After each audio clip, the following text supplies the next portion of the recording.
बिस्मिल्लाहिर्रहमानिर्रहीम। व्यूअर्स, हो सकता है आपके ज़हन में ये सवाल आए कि वेब डेवलपमेंट के लिए तो बेशुमार सॉफ्टवेयर्स मौजूद हैं, बहुत सी लैंग्वेजेस मौजूद हैं, बहुत से टूल्स मौजूद हैं, तो हमें पीएचपी इस्तेमाल करने की क्या ज़रूरत है? हम किसी दूसरे टूल को क्यों ना इस्तेमाल करें, या पीएचपी इस्तेमाल करने का हमें क्या बेनिफिट है? तो आइए देखते हैं कि पीएचपी इस्तेमाल करने से हमें क्या एज हासिल होगा। व्यूअर्स, पहली बात कि पीएचपी एक फ्री और ओपन सोर्स सॉफ्टवेयर है। फ्री से मुराद तो डेफिनेटली यही है कि हम इसे फ्री ऑफ कॉस्ट डाउनलोड कर सकते हैं, इंस्टॉल कर सकते हैं, इस्तेमाल कर सकते हैं। हमें इसके लिए किसी भी किस्म की अदायगी की ज़रूरत नहीं है, हमें परचेज नहीं करनी पड़ती ये सॉफ्टवेयर। ओपन सोर्स का मतलब ये है कि इस सॉफ्टवेयर का सोर्स कोड ओपन है। पीएचपी को डेवलप किया है ज़ेंथ ने, लेकिन अगर कोई और डेवलपर पीएचपी में कोई बेहतरी लाना चाहता है, कोई चेंज लाना चाहता है, तो इस एप्लीकेशन का सोर्स कोड फ्रीली अवेलेबल है। कोई भी रीड कर सकता है, कोई भी उसे बेहतरी के लिए अमेंड कर सकता है, चेंज कर सकता है। तो इसलिए एक सॉफ्टवेयर जो ये हमारा जो पीएचपी सॉफ्टवेयर है, ये फ्री है और ओपन सोर्स है।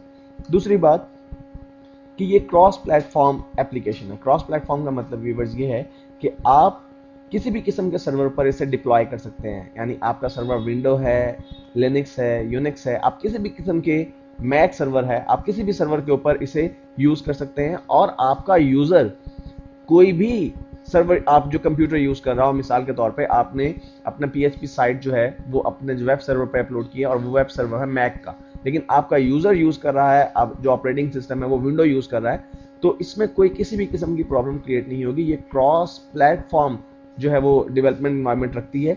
मींस कि आप किसी भी सर्वर पर इसे डिप्लॉय कर सकते हैं और कोई भी यूजर, चाहे वो कोई भी ऑपरेटिंग सिस्टम यूज कर रहा हो, इसे देख सकता है, इसे यूज कर सकता है और इस पर बनी हुई वेबसाइट को विजिट कर सकता है। तो इसका मतलब है कि जब आप पीएचपी को इस्तेमाल करते हैं तो आप रिस्ट्रिक्ट नहीं हो रहे, आप बाउंड नहीं हो रहे किसी खास हार्डवेयर या किसी खास सॉफ्टवेयर के साथ। तीसरी बात व्यूअर्स कि पीएचपी को खास तौर पे बनाया ही वेबसाइट को डेवलप करने के लिए है। जैसा कि आपने वीबी का नाम सुना होगा, विजुअल बेसिक भी एक लैंग्वेज है, लेकिन visual basic Windows based applications बनाने के लिए इस्तेमाल की गई। लेकिन वीबी का जब डॉटनेट वर्जन आया तो वीबी के डॉटनेट वर्जन को वेब डेवलपमेंट के लिए भी इस्तेमाल किया जा सकता है, लेकिन उसका जो बेसिक मोटिव था वीबी को बनाने का या डिजाइन करने का, वो था विंडोज बेस्ड एप्लीकेशंस डिजाइन करना। लेकिन पीएचपी को स्टार्ट से ही, इनिशियली शुरू से ही वेबसाइट्स बनाने के लिए डिजाइन किया गया, इसलिए भी हम इसे इस्तेमाल करें तो ये ज्यादा बेहतर है। चौथी बात यह है कि पीएचपी के डिफरेंट डॉक्यूमेंटेशन जो है मौजूद है डिफरेंट लैंग्वेजेस के अंदर। आपको बहुत सी लैंग्वेजेस के अंदर इसकी डॉक्यूमेंटेशन मिल सकती है, इसकी हेल्प फाइल मिल सकती है पीएचपी की वेबसाइट से। और व्यूअर्स, आखिरी बात कि पीएचपी का एक लार्ज और एक्टिव कम्युनिटी मौजूद है। इस वक्त 25 मिलियन से भी ज्यादा वेबसाइट पीएचपी के स्क्रिप्ट को यूज कर रही हैं और बहुत सारी एप्लीकेशंस बन चुकी हैं जो कि पीएचपी बेस्ड है और फ्रीली अवेलेबल है। जैसा कि वर्डप्रेस, आपने नाम सुना होगा यकीनी तौर पे, एक बहुत ही मशहूर जो है टूल है जो कि ब्लॉग्स और वेबसाइट डिजाइन करने के लिए है। जूमला का नाम, अगर आप वेब डिजाइनिंग में कुछ नो हाउ रखते हैं तो आपने जूमला का नाम यकीनी तौर पर सुना होगा।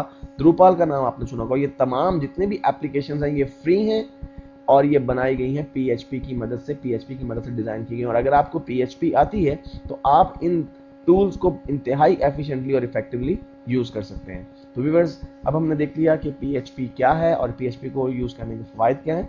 तो नेक्स्ट वीडियो से हम बाकायदगी से इसको सीखने का आगाज करते हैं।